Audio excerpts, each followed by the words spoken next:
We are sailing further north up the Great Sandy Strait with my mate Dave Thomas, my childhood mate. We grew up together on boats in the far north of Scotland. Him and his brother and sisters, we had a great time working on boats, so it was good to come to Australia and do some more boating. We just left the Susan River on this trip, and we were heading north along the Fraser Island side, and we anchored at the Kingfisher resort in Fraser Island. It's sort of midway up on the west coast.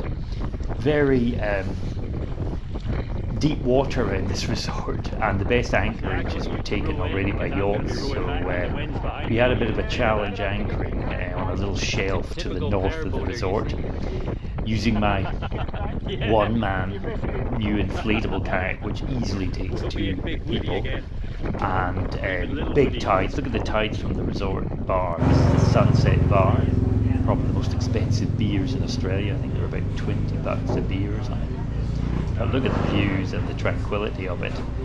I met a few other sailing chums here by accident who were also cruising up the east coast, and the good thing about the kayak is you could lift it to where the tide had gone out, and then you could paddle home with the sun set back to Skybird for the night. It's like the old days. You're doing Dave the paddling and I'm enjoying it. That's good. I like that. A couple of days. Sorry? We are making progress. Yeah.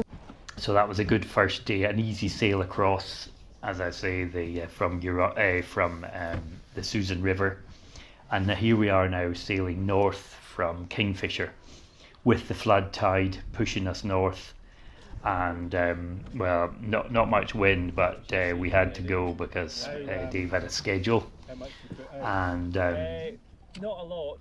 we It's sort of the wake of the boat. I put the rod out, so you put see if we could catch anything. I'd caught a wolf herring further down the strait, so I was hoping to catch something. And we're passing the very shallow here in the Great Sandy Strait. Dave is a commercial skipper and works in the this video. area, so he knows it well. Over to our west here is the Woody Islands, Big Woody and Little Woody Island. Beautiful day in I think this was when was this? September, I think. Skybird's mainsail reefing system is very basic. Skybird being an old race boat, it didn't really have a reefing system, but I made a very basic one with single line reefing, and there's 3 cringles, and then I put bull horns on the gooseneck.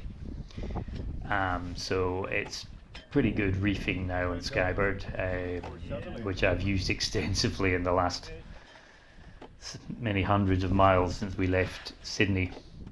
I'm just taking out the reefs here now to get some speed up, because when we round Big Woody Island, we'll actually be we'll have the tide against us. So the idea was to get us sailing that we could do a beam reach and then a bit of a beat in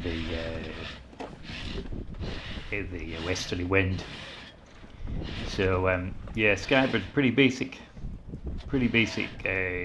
setup with the sail plan. I've got I carry 2 jibs with me.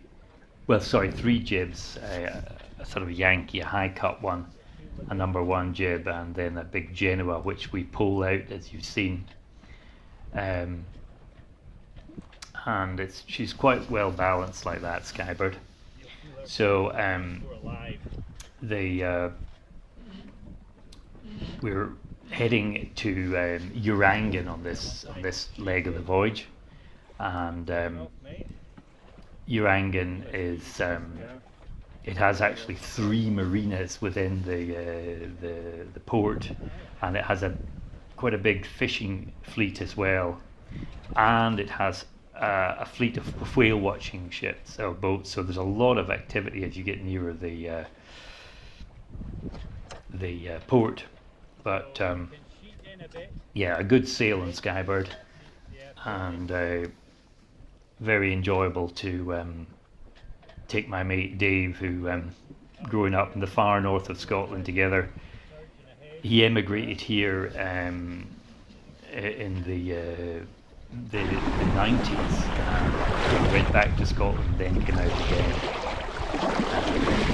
Notice my forestay, and I used Dyneema for the tack, just some spliced Dyneema, but going along nicely here.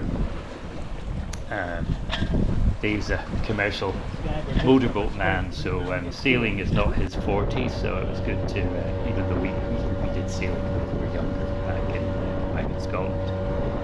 Woody Island's uninhabited, it's worth a visit.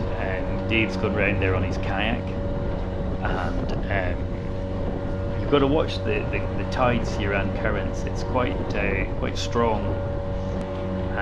So we've now come round Big Woody, and we're heading across the narrow part of the strait to Urangan and the Marina, and we've got the tide, quite a strong tide against us, so we're motor sailing it pretty well as fast as we can go with Skybird's little 8 horsepower Mercury, which sits in the well in the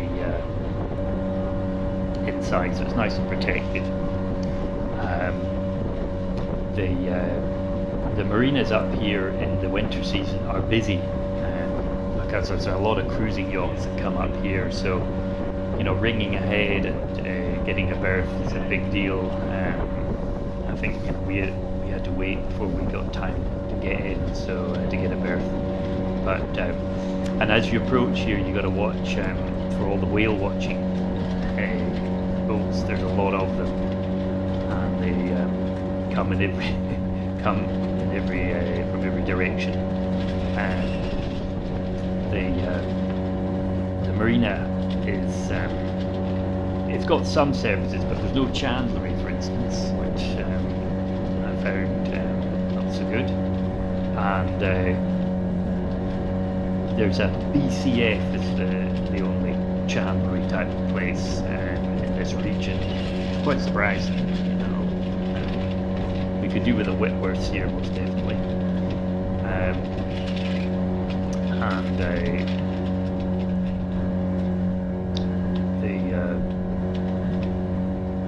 I plan to be here for.